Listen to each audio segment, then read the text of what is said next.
if I may, share a Yes. little bit about that transition, how I transitioned from clinical practice to being on the biggest stage on earth. And that is unheard of. So back then, I think back in 2019, I was being approached by an organizer.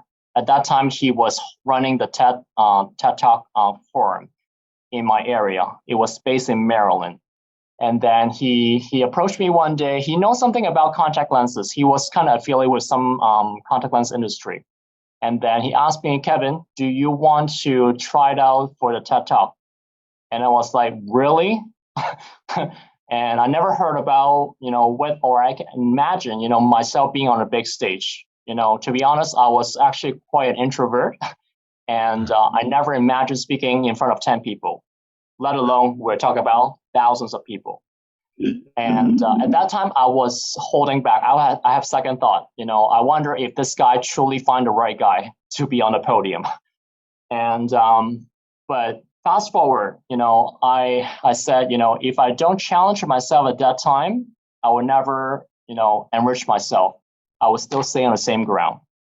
So I try to achieve what I can and collect whatever I learned in the past few years. All right. And then do a lot of prep work. Honestly, I don't know how many rehearsal I have been going through during that journey. And I did multiple scripts and keep editing, revising. And eventually on the day of, I still remember April 16, 2019, that was the day of my TED Talk.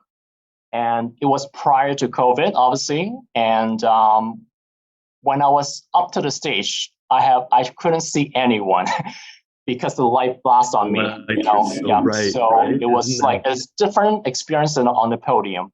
But in front of me at that time, I was actually seeing thousands of people in the auditorium, and it was nerve-wracking, but also exhilarating as well, because I never imagined I can talk about my passion in front of all the stranger, all the lay person, including many of them that are actually parents.